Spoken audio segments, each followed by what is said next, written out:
რეჟიმის პატიმრების გათავისუფლების მოთხოვნით დედაქალაქში ისევ მსვლელობებია. ნელ-ნელა იკრიბებიან პროტესტის ტრადიციულ ადგილზე პარლამენტის წინ, მანამდე ამ წუთებში იწყება მეგობრების მარში ფილარმონიის მიმდებარე ტერიტორიიდან. მსვლელობით ისინი საკანონმდებლო ორგანოსთან მივლენ. 9 საათზე დაიწყება სერიალ ჩემი ცოლის დაქალების მსვლელობა, რომელიც სტარტს აიღებს რესპუბლიკის მოედნიდან. ამ მსვლელობებს გიორგი კუჟინაძე გააშუქებს, რომელიც პირდაპირ ეთერში გვერდდება.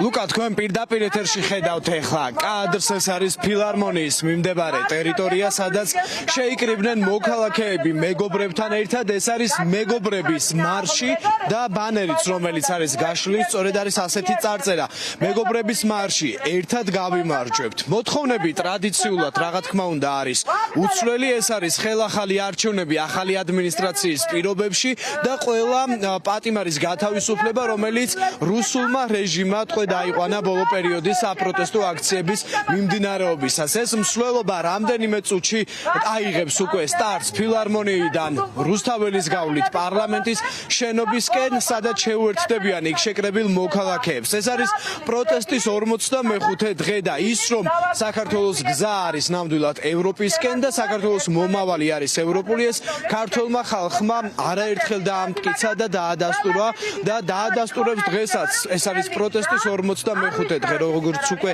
აღნიშნე. გარდა მეგობრების მარშისა, დღეს დაგეგმილია სხვადასხვა მარში მოქალაქეები ასევე პარალელურად იკრიბებიან რესპუბლიკის მოედანზე. საღამოს 9 საათზე კი ჩემი ცოლის დაქალების მარში გაიმართება რესპუბლიკის მოედნიდან რუსთაველის გამზირისკენ პარლამენტის შენობასთან. გავესაუბროთ ახლა მოქალაქეებს, რომლებიც მოვიდნენ მეგობრებთან ერთად და მიდიან უკვე მსვლელობით პარლამენტის შენობისკენ. მოგესალმებით, ქალბატონო ცისნამი, მეგობრებთან ერთად ხართ თქვენს მოსულები, აი რომ გითხრათ, რა არის თქვენი პროტესტის მთავარი სათქმელი?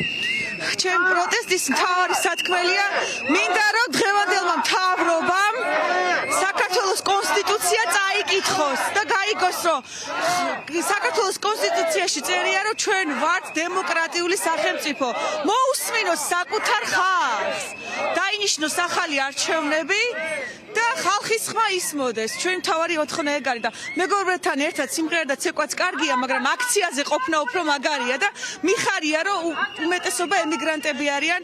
აი ორგანიზატორი გოგონაც არის საფრანგეთიდან, მე ნიუ-იორკიდან ვარ და მეგობრობა, სწორედ სიყვარული, ერთობა და მედია მოვიპოვებთ გამარჯვებას ახალი არჩევნებით.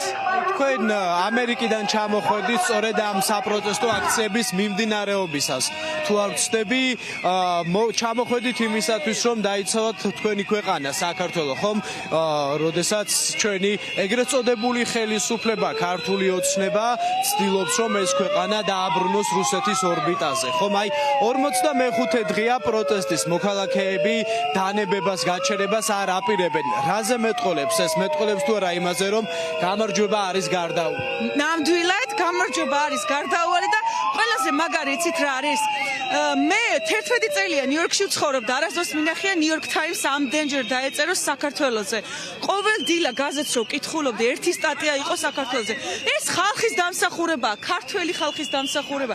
ძალიან მიხარია, იმიტომ რომ ჩვენ მსოფლიო ყურადღების ცენტრში ვართ და ეს უკვე ჩვენი წინ გადადგმული ნაბიჯია, პირველი ნაბიჯი ევროპისკენ და ნატოსკენ, რაც ჩვენ ქვეყანას ძალიან სჭირდება. და გარეთ 21 საუკუნეა ხალხო, ვიღას უნდა რუსეთის ორბიტაზე ყოფნა, ხო? ჩვენ მივიწევთ წინ განვითარებისკენ, ცვლილებებისკენ, პროგრესისკენ, რაც სახელმწიფოსაც სჭირდება, ხალხსაც სჭირდება. ცვლილებები აუცილებელია. არ შეიძლება ერთი და იგივე ხალხი იყოს ყოველთვის პარლამენტში. და ვიმედოვნებ, რომ ჩვენ ქვეყანას ასევე ძლიერი ოპოზიცია ეყოლება და ჩემი დიდი თხოვნაა, სურვილია, რომ პოლიტიკურმა პარტიებმა ემიგრანტები ყავდეთ სიებში, პარლამენტის სიებში. ერთი წარმომადგენელი მაინც ყავდეს ემიგრანტებს, იმიტომ რომ ჩვენ ვიმსახურებთ ამას.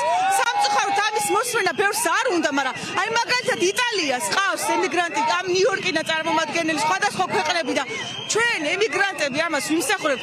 სულით და გულით აქ ვართ, ნახეთ ის გოგონა საფრანგეთიდან ჩამოვიდა, მე ნიუ-იორკიდან. უამრავი ადამიანია აქ, იმიტომ რომ ჩვენი გული აქ არის, ჩვენ ქვეყანაშია, ჩვენ ბედნიერი ვერ ვიქნებით, როცა ჩვენ ქვეყანას უჭირს და იქ რო ხედავ, რომ მე რო კარგად ვარ, ხო? მინდა იყო, ჩემი ძმაც კარგად იყოს, მთელი საქართველო მაგრად იყოს და შეუძლია ჩვენ ქვეყანას განვითარება.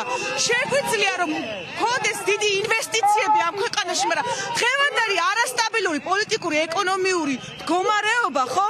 ინვესტორებს ძალიან აბნევთ და ამიტომ პირველ რიგში უნდა შევინარჩუნოთ სტაბილურობა და ძალიან მიხარია როცა სამოქალაქო აქტივიზმი ვითარდება. საქართველოს გაუმარჯოს წინ ევროპისკენ. მოგება ძალიან დიდი გავესაუბრებით სხვა მოქალაქეებს. მოგესალმებით თქვენ როგორც ვიცი ჩამოხვედით საფრანგეთიდან ხართ დღეს გუშინაც იყავით მათ შორის საპროტესტო აქციაზე და ყოველდღიურად აქ ხართ.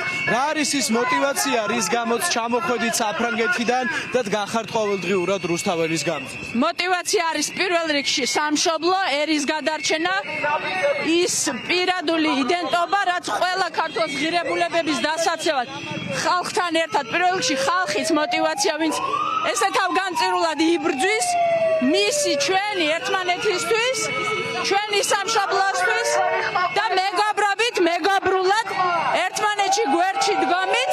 მეგობრობა არის და იქნება ყოველთვის საწყისი და პედესტალი ყოველი ჯანსაღის განვითარებისთვის, საწყისი ქმედებით და დამაგვირგვინებელი ჩვენი ქვეყნის გამარჯვებისთვისაც.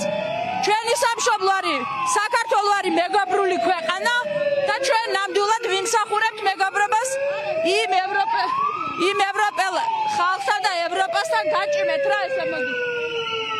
ვისთანაც დიდი ხნის და ისტორიული მეგობრობა გვაკავშირებს, ასე რომ გაუმარჯოს მეგობრობით, ერთმანეთით და ერთმანეთის გვერდში დგომით, ევროპისკენ მეგობრულად მტკიცე შემართებული საბოლოო გამარჯვებით სულას. ძალიან დიდი გავესაუბრებით, მოგესალმებით. თქვენც ალბათ მეგობრებთან ერთად ხართ მოსული. რა არის თქვენი მთავარი სათქმე? ჩემი მთავარი სათქმელია, რომ ბოლომდე უნდა ვიბრძოლოთ.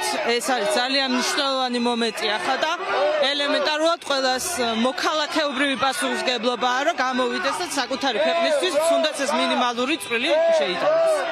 მადლობა ძალიან დიდი. თქვენ გესმით ასევე მარშის მონაწილეებს ავტომობილებიდან ესალმებიან და მხარდაჭერას უცხადებენ მოქალაქეები ასევე სიგნალებით და ასეთი ფორმით ცდილობენ რომ მხარდაჭერა გამოხატონ ქართული ხალხის მიმართ იმ ადამიანების მიმართ რომლებიც უკვე 45 დღეა იბრძვიან ქვეყნის ეროვნული ინტერესების დასაცავად და ქვეყნის ევროპული მომავლის დასაცავად. აქ ხედავ სხვა ადამიანებსაც ძალიან ბევრი მოქალაქე არის რომლებსაც ასევე გავესაუბრებით. მოგესალმებით.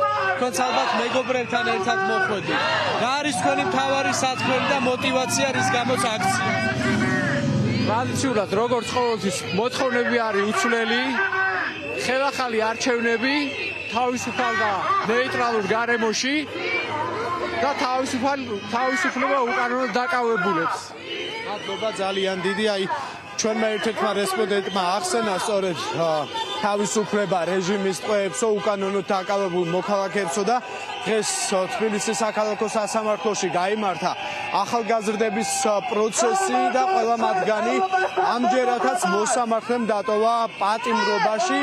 ასევე გუშინდელი სასამართლო პროცესის უნდა გავიხსენოთ, სადაც მსახიობ ანდრო ჭიჭინაძის, იუმორისტ ონისე ცხადაძისა და სხვა პირები სასამართლო პროცესები მიმდინარეობდა და აღკვეთი ღონისძიება გადასინჯეს და 11-ვე მათგანი მოსამართლემ ასევე ქეთევან ჯაჭვაძემ პატიმრობაში დატოვა და მან დაიმსახურა საქართველოს პრეზიდენტი სალომე ზურაბიშვილის მხრიდანაც საკმაოდ მწვავე კრიტიკა და საზოგადოების მხრიდანაც ამ გადაწყვეტილებას მოყვა მწვავე კრიტიკა, რადგანაც პროტესტის ერთ-ერთი მთავარი მოთხოვნა არის სწორედ ის, რომ რეჟიმის ტყვეები გათავისუფლდნენ, დატოვონ საპატიმრო დაწესებულებები, რადგანაც არ არსებობს მტკიცებულებები ამ ადამიანების 51 ადამიანის წინააღმდეგ, რომლებიც დააკავა შინაგან საქმეთა სამინისტრომ და რომელსაც პროკურატურამ ბრალი წაუყენა. შემდგომში კი ამ პროცესებში უკვე ჩაერთო სასამართლოც და კლანის მიერმა